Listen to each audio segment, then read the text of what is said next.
الحمد لله رب العالمين والصلاة والسلام على سيد المرسلين اما بعد فاعوذ بالله من الشيطان الرجيم بسم الله الرحمن الرحيم الصلاة والسلام عليك يا رسول الله وعلى آلك وصحابك يا حبيب الله اولئك على هدى من ربهم ان کے رب کی طرف سے انہیں جو ہدایت ملی ہے، جو ہدایت پر یہ سوار ہیں، اس میں اللہ کا انعام ہے کہ یہ ساری ہدایات، یہ سارے مرتبے، یہ سارا تقوی، یہ ایمان کی دولت، یہ سب انہیں ان کے رب کی طرف سے ملی ہے۔ اللہ عز و جل نے اپنی طرف منسوب کر دیا ان چیزوں کو، فرما دیا کہ کوئی شک و شبہ کرنا نہیں۔ جو آج کل یہ جو اولیاء کرام، انبیاء کرام کے تصرفات اور ان کے مرتبے کو بالکل یعنی گرا کر دیکھا جاتا ہے، جو مرتبہ گرا دیتے ہیں، تو وہ اللہ تعالی ارشاد فرما رہا ہے کہ تم ان کی شان میں شک مت کرو، کیونکہ انہیں جو بھی مرتبہ ملا ہے، جو بھی ان کا رتبہ ہے، یہ سب کچھ اللہ کی طرف سے ہے، ان کے رب کی طرف سے ہے۔ تو جب اللہ دینے والا، اللہ ان کو بڑھانے والا، تو پھر تم کون ہوتے ہو جو ان کے بارے میں شک کرو کہ یہ ایسا نہیں کر سکتے، ویسا نہیں کر سکتے، یہ بے بس بندے ہیں، ایسا ہے ویسا۔ اللہ نے صاف صاف ارشاد فرما دیا، کسی شک و شبہ کی گنجائش ہی نہیں ہے کہ انہیں جو ہدایت ملی ہے، جو یہ مقام ملا ہے، اس کا دینے والا میں ہوں۔ تو جب میں ہدایت دے رہا ہوں، میں انہیں مقام عطا فرما رہا ہوں، تو پھر اس میں کوئی شک و شبہ ہو ہی نہیں سکتا۔ تو الحمدللہ یہ من ربہم فرما کر اللہ عز و جل نے صاف صاف فرما دیا کہ اس ہدایت میں شک مت کرو، یہ ہدایت جو ہے میری طرف سے ہے۔ اب اس کے بعد ارشاد فرمایا جا رہا ہے وَأُولَٰئِكَ هُمُ الْمُفْلِحُونَ، پھر سے اولئک، پہلے تو اولئک فرمایا تھا، پہلے اولئک لفظ ارشاد فرما دیا گیا تھا، جملہ لایا گیا تھا، اب یہ واپس سے اولئک، پھر کیوں اولئک، وہ بھی واو کے ساتھ۔ بڑی اس میں علمی بحث ہے، بہت گرامیٹیکل باتیں اس میں، کافی کچھ ہر تفسیر میں لکھا ہے، وہ سب یہاں بولنا ہی نہیں ہے۔ مختصر طور پہ جو ہم اور آپ سمجھ سکیں، میں اور آپ سمجھ سکیں، وہ بتانے کی کوشش کرتا ہوں۔ واپس سے اولئک دوبارہ لانے کی وجہ یہ ہے کہ پہلے کیا ہوا تھا، دو آیتیں تھیں۔ پہلے فرمایا گیا غیب پر ایمان لاتے ہیں، بے دیکھے ایمان لائے ہیں، نماز قائم کرتے ہیں، اللہ کی راہ میں خرچ کرتے ہیں، یہ ایک آیت میں۔ پھر اس کے بعد دوسری آیت میں فرمایا گیا کہ وہ اے محبوب جو آپ پر نازل ہوا، آپ سے پہلے نازل ہوا، اس پر ایمان لائے ہیں اور آخرت پر انہیں یقین ہے۔ تو جب آیتیں دو الگ الگ یعنی ہیں، دو گروپ بنا دیے گئے، تو اب یہاں پر دونوں گروپ کا ذکر کیا جا رہا ہے کہ متقین کی جو وہ صفات ہے، نماز پڑھنا، اللہ پر ایمان لانا، اللہ کی راہ میں مال خرچ کرنا، ان کے لیے بھی ہدایت ہے، اور جو یہاں پر ہے، جو آپ قرآن پاک پر ایمان لائے ہیں، جو آپ سے پہلے کتاب نازل ان پر ایمان لائے اور آخرت پر یقین ہے، ان کے لیے بھی فلاح ہے۔ دونوں جگہ الگ الگ، اور پھر یہ بھی کہا گیا کہ اس کو الگ مت سمجھو، یعنی دونوں گروپ الگ الگ نہیں ہیں، یہ ایک ہی گروپ ہے اور ان کی دونوں صفات ہے، یہ دونوں انعام انہی کے لیے ہیں، دونوں انعام انہی کو حاصل ہو رہے ہیں، ہدایت بھی حاصل ہو رہی ہے اور فلاح بھی حاصل ہو رہی ہے، کامیابی بھی حاصل ہو رہی ہے۔ یا پھر یوں کہا گیا کہ ہدایت جو ہے اولئک علی ھدی من ربہم، یہ ہدایت جو انہیں ملی ہے وہ دنیا میں ملی ہے، ہدایت دنیا میں حاصل ہوئی، اور فلاح، کامیابی، کامرانی، یہ انہیں آخرت میں حاصل ہوگی۔ یعنی ہر نقطے کو بالکل بیان کیا گیا۔ تو یہاں پر یہی سمجھنا ہے کہ اولئک دونوں مرتبہ لا کر انہی لوگوں کا ذکر کیا جا رہا ہے، انہی متقین کا ذکر کیا جا رہا ہے کہ ان کے لیے ہدایت بھی ہے، ان کے لیے فلاح بھی ہے۔ تو فلاح کے بارے میں بھی میں چند باتیں عرض کروں گا، اس کے معانی وغیرہ جو ہیں۔ اب یہ اولئک کے بعد ہم فرمایا گیا، اولئک واولئک هم المفلحون، ہم جو لایا گیا ہے یہ بھائی کیوں پہلے وہاں پر صرف الائی کا پہلے اور اب بعد میں ہم بھی لایا گیا؟ تو فرماتے ہیں یہ ہم اس لیے لایا گیا ہے کہ لوگوں کے لیے ثابت ہو جائے کہ یہ جو ہدایت ہے، یہ جو فلاح ہے، یہ انہی لوگوں کے لیے ہے جن کا میں نے پچھلی آیات میں ذکر کیا، یہ متقین کے لیے ہی ہے، وہی لوگ فلاح پر ہیں، وہی لوگ ہدایت پر ہیں۔ تو اے یہودیوں، اے نصرانیوں، جو تم یہ کہتے ہو نا کہ ہم جنت میں ہم ہی جائیں گے، جنت میں ہم کچھ دنوں کے لیے ہی رہیں گے، جنت میں ہمارا ہی داخلہ ہوگا اور کوئی نہیں جا سکتا، تو یہ تمہارا کہنا غلط ہے۔ تم اگر ایمان نہیں لائے تو تم اس جنت میں داخل ہو ہی نہیں سکتے۔ جنت میں تو وہی جائیں گے، فلاح تو وہی پائیں گے، وہی لوگ ہدایت یافتہ ہیں، وہی لوگ کامیابی والے ہیں جو متقین ہیں، جو اللہ پر ایمان لائے ہیں، رسول پر ایمان لائے ہیں، جنہوں نے کتابوں پر ایمان لایا ہے، نمازیں پڑھتے ہیں، اللہ کی راہ میں خرچ کرتے ہیں۔ تم صرف یہ جو دعوے کرتے ہیں، تمہارے دعوے جھوٹے ہیں، تمہارے دعوے جھوٹے ہیں، وہی لوگ ہدایت یافتہ ہیں، وہی لوگ فلاح والے ہیں۔ سبحان اللہ، ایک لفظ ہم، صرف ایک ہم لفظ لایا گیا، اور کتنی کتنی گہرائی والی باتیں ہمارے علماء نے تحریر فرما دی ہیں۔ تو یہ علم کی باتیں ہیں، یہ جو ہے نا، یہ چلتے پھرتے رستے والوں سے حاصل نہیں ہوتا۔ یہ جو آج کل کوئی ایڈوکیٹ بن کر بول رہا ہے، کوئی سوٹ ٹائپ پہن کر بول رہا ہے، کوئی کچھ، یعنی ان کے بس کی بات ہی نہیں ہے۔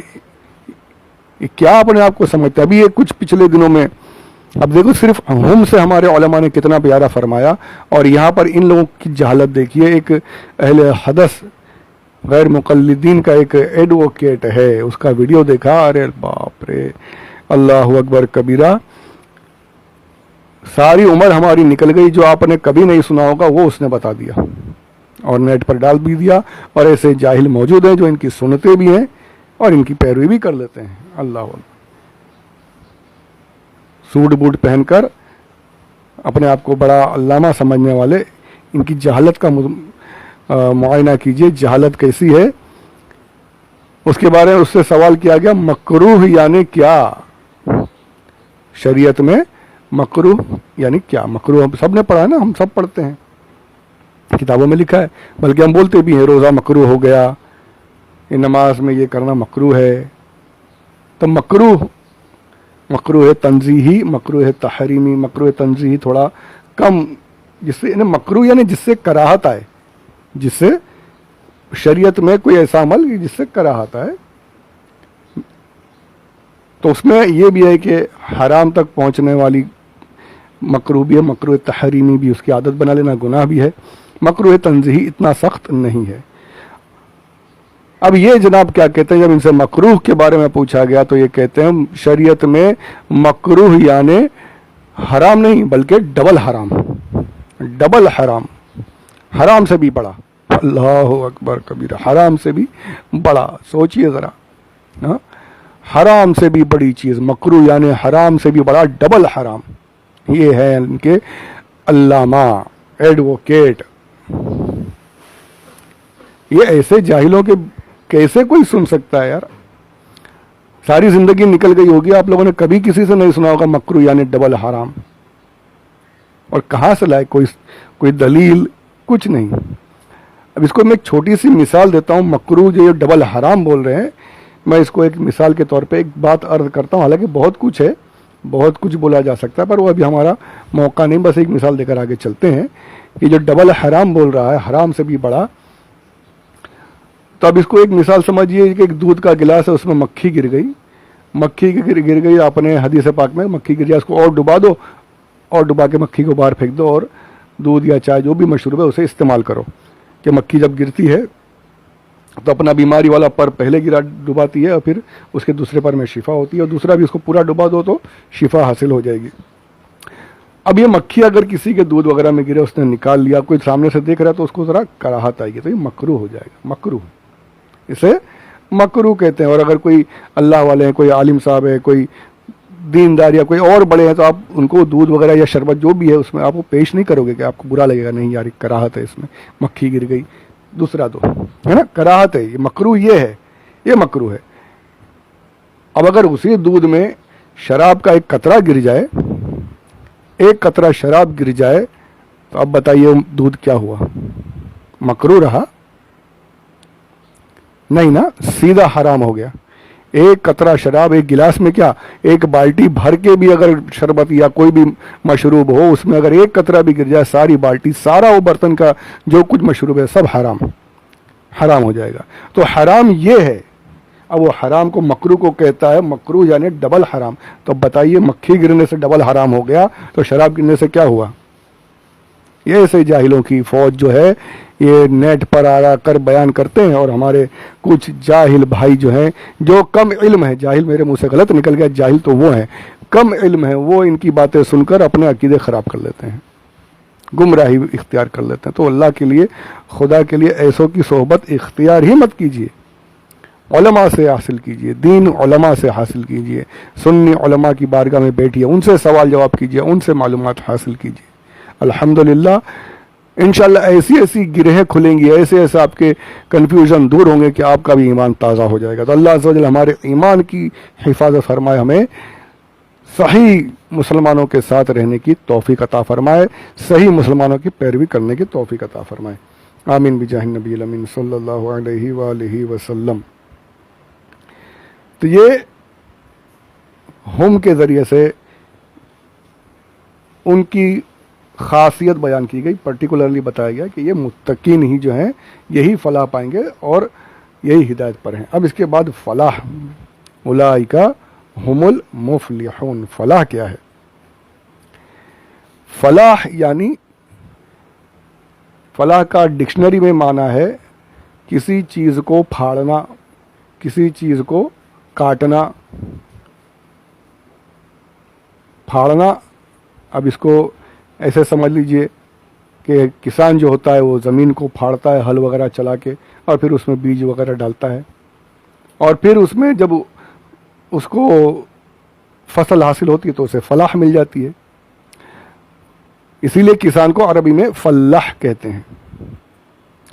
لوہا لوہے کو کاٹتا ہے، اس کو بھی اسی معنی میں استعمال کیا گیا ہے، فلاح کے معنی میں۔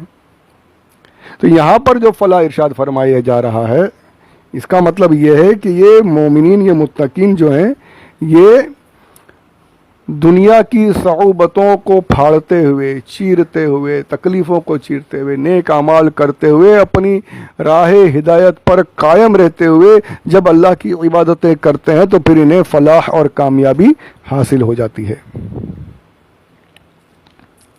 تو فلاح اور کامیابی کے اور بھی معنی ہیں، وہ بھی سماعت فرمائیں۔ فلاح کے اور بھی معنی ہیں، پر ابھی میں اس کو اگر ابھی شروع کروں گا تو آڈیو طویل ہو جائے گا، اور میری طبیعت بھی کچھ صحیح نہیں لگ رہی آج، تو انشاءاللہ اس کے بعد کے آڈیو میں فلاح کے تعلق سے چند باتیں عرض کروں گا۔ آپ حضرات دعا فرمائیں، اللہ تعالی شفا عطا فرمائے، آسانی عطا فرمائے۔ آمین بجاہ النبی الامین صلی اللہ علیہ وسلم، وما علینا الا البلاغ المبین۔